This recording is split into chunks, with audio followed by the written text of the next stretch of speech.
The day I decided to prove men are intimidated by strong women was the day everyone quietly started leaving my life.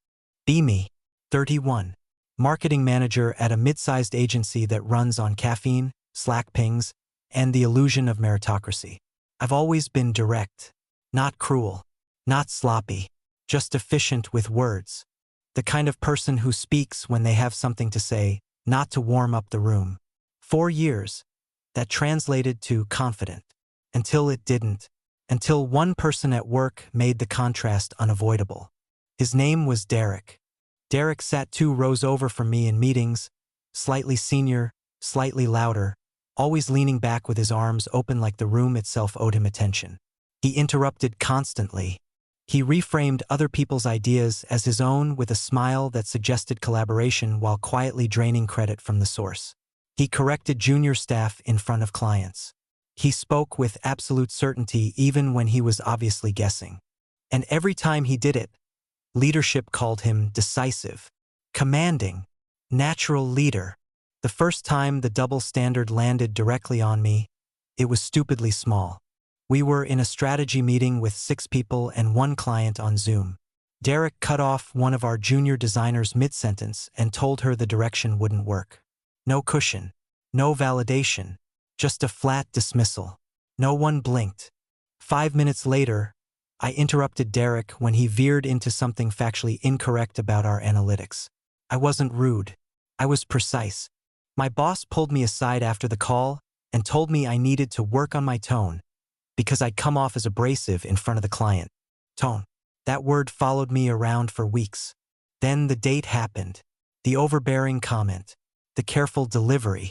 The implication that I took up too much space. I connected the dots like a child looking at a constellation for the first time and deciding it meant destiny. Derek gets rewarded. I get corrected. At work and in dating. Same behavior. Different outcome.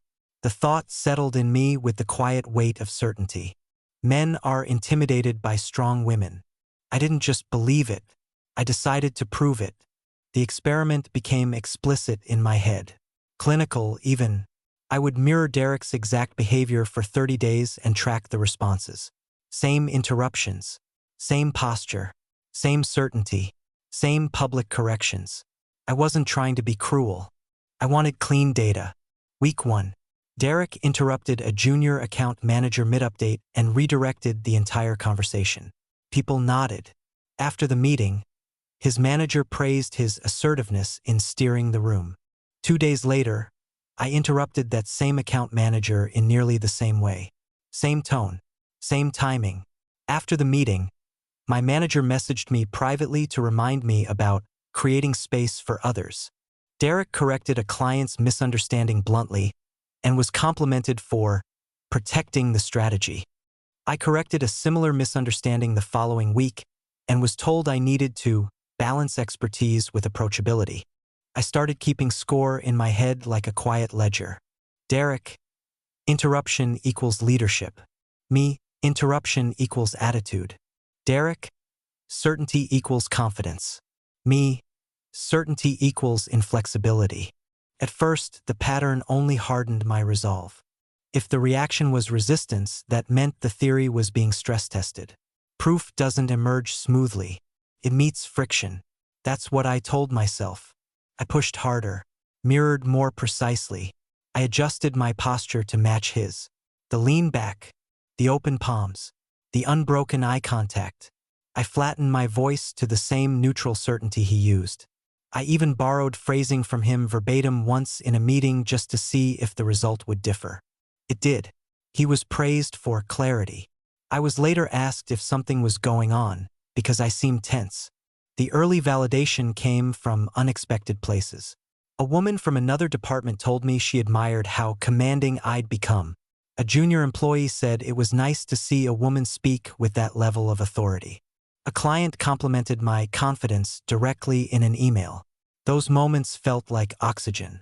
They made the rest of the resistance feel like statistical noise instead of warning. By the end of the first month, I was convinced I was building a case that couldn't be ignored. By the end of the second, I'd already started turning into the thing I told myself I was dissecting. And I still called it research, Week 5 was when the tracking stopped feeling theoretical and started feeling personal. I no longer needed to consciously copy Derek. The behaviors had embedded themselves into my reflexes. Interruption felt natural now. Silence felt like a mistake. I spoke with the certainty of someone who no longer checked if she was correct before announcing that she was. I still told myself I was gathering evidence, but the truth was messier. I was living the hypothesis. The ledger in my head grew heavier. Derek took over a client call after a junior strategist hesitated on a budget question. The client thanked him for being decisive. 2 days later, I stepped in during a similar hesitation, and the same client later emailed my manager saying I shifted the tone of the meeting. Derek openly dismissed a proposed campaign angle in front of the creative team and reframed it as inefficient. The creative director later joked that he cut through the noise. I dismissed a similarly half-baked idea the following week and was privately told I needed to be more supportive of the creative process.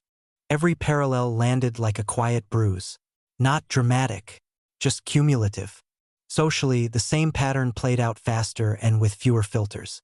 On a group outing, Derek talked over 3 people at dinner and dominated the conversation for nearly an hour. No one objected. A few people laughed indulgently. When I redirected the conversation another night in nearly the same way, the table went oddly still. Someone changed the subject within seconds. The air didn't crack. It thinned. I noted it, filed it. Just more data. The initial success insulated me from the discomfort. I was still getting praise in pockets. Still being called powerful and no nonsense. Those words mattered more than the quieter losses I pretended not to see. When one person validates a performance, it becomes easy to ignore 5 who slowly disengage from it. Derek thrived during this period. He was placed on a high-visibility client account. His name was floated for a leadership development track. People used his work as examples in meetings. Meanwhile, my calendar quietly began to thin. Fewer client-facing responsibilities. More internal execution. I told myself it was redistribution, not reduction. I told myself I was still being watched for advancement. Watching doesn't always mean approval. I learned that later. The turning inward began around this time too. I started calculating my tone before I even spoke in personal conversations. Not out of care, out of control. I corrected friends the way I corrected coworkers. I reframed their stories instead of listening to them. I told myself I was just being consistent with who I'd decided to become. The experiment didn't have an off switch built into it. Everything was now a testing environment whether I wanted it to be or not. One night, a friend I'd known since college asked me, gently, why every conversation with me felt like a debate now. I laughed and told her that passion sometimes reads as aggression when people aren't used to it. The answer came out smooth. Too smooth. I watched something in her settle into place that wasn't agreement. At work, the first real warning landed disguised as encouragement. My manager said she admired my drive, but suggested I focus more on being a team amplifier instead of a directional force. I nodded and told her I'd work on it. Then I went back to my desk and wrote the words directional force in the margin of my notebook like an accidental confession. The irony never struck me yet. I was too busy proving my point to register the cost of being correct. The proof attempt was no longer just about men or intimidation or even injustice. It had become something tighter and more dangerous. Identity had crept into the protocol. I wasn't just testing a hypothesis anymore. I was defending a version of myself that could not survive without opposition.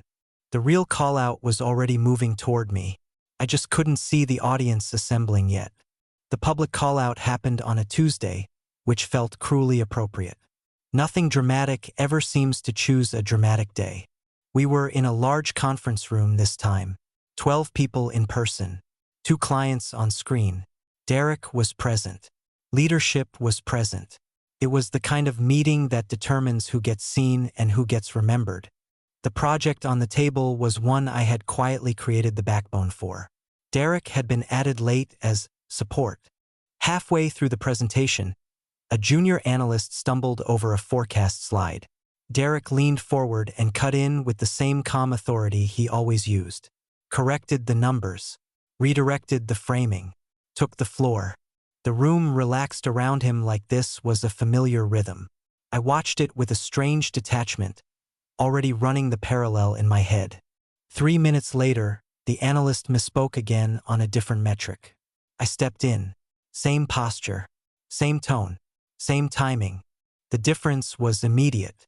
My manager's eyes flicked to me. One of the executives shifted in his chair. A client's expression tightened almost imperceptibly. I finished the correction and moved to continue the presentation without pause, just as Derek always did. There was a silence. Not a dramatic one. Procedural one. My manager cleared her throat and said my name. Not sharply. Carefully. She reminded me that it was important to let the analyst finish her section without interruption. She said it in front of everyone. She didn't reprimand Derek for doing the same thing minutes earlier. The room adjusted itself around the correction. The analyst resumed, visibly flustered. The presentation moved on. I sat back and felt heat crawl up my neck in slow, deliberate waves. No one met my eyes. Derek didn't look at me at all. He simply waited for his next moment to re-enter. After the meeting ended, people gathered their things with that quiet efficiency that follows discomfort. The clients signed off. Conversations broke into pairs and dissolved into logistics. I was packing my bag when one of the senior women on the team touched my elbow lightly and asked if I could step into the hall. Her name was Linda, creative director, mid-40s, respected in a way that didn't require noise. She didn't soften her voice. She told me that what I had done in the meeting had landed as controlling, that it hadn't looked confident, that it had looked like I was trying to dominate the room. I told her Derek had done the same thing minutes earlier. I told her the reactions proved my point. She looked at me steadily and said the line I had no place to put. You're not wrong about the double standard. You're wrong about what winning looks like inside it. I opened my mouth to counter. Nothing organized itself into speech. There was no ideological loop large enough to absorb that sentence without tearing.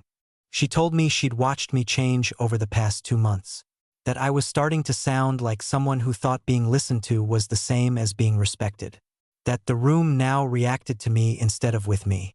She wasn't accusing. She was observing. That somehow felt worse.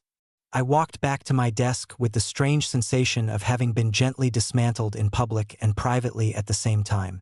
The consequences didn't wait for reflection. 2 days later, the client requested Derek as their primary point of contact. The reason cited was relationship continuity. My manager told me I'd be reassigned to internal execution for the remainder of the quarter. Framed as a strategic move, it felt like a quiet relocation of relevance. By Friday, 3 tangible losses had names. Maya from accounts canceled our standing coffee. The campaign I'd spearheaded was now officially being led by Derek. And a leadership workshop I'd been verbally promised was suddenly deferred for a later review cycle. I tried to defend myself once. Just once. I asked my manager, gently, if there was concern about my performance. She hesitated long enough to be honest. She said my results were solid. She said my perception was the issue. I told her I was being judged differently than Derek for identical conduct. She didn't disagree. She only said, perception still decides momentum. That was the moment the irony finally became unavoidable. I had gathered proof of the injustice I'd set out to demonstrate, and it had cost me everything I'd hoped it would protect. I went home that night with the ledger still intact in my head and no adequate place to put the numbers anymore. The defense I'd rehearsed for weeks collapsed the first time I needed it in the open. I went to HR 2 days after the reassignment. Not in anger, with documentation, dates, exact phrasing, parallel incidents. Derek's interruptions circled in red, mine highlighted in yellow. I presented it like evidence because that's what it had always been to me. Proof of pattern, proof of bias, proof that I hadn't imagined any of it. The HR manager listened carefully, nodded, asked clarifying questions. At the end, she said the quietest, most devastatingly neutral sentence I'd heard yet. You're not wrong about the inconsistency, but your strategy created risk we can't operationalize. Risk, not injustice, not unfairness. Risk. Derek's behavior was interpreted as personality. Mine had become classified as liability. There was nothing left to argue. I wasn't fired. I wasn't promoted. I was held in place, which in corporate language is a kind of slow suffocation. Derek was announced as interim lead on the account I'd originated the following Monday. The email went out at 9:12 a.m. with congratulations and exclamation points. No one mentioned my name. Rock bottom didn't arrive with tears. It arrived with quiet refrigerator light at midnight and a calendar that no longer terrified me because it no longer demanded anything. I ate badly, slept at odd hours, let days blur. The bitterness was present but no longer loud enough to animate me. I wasn't trying to prove anything now.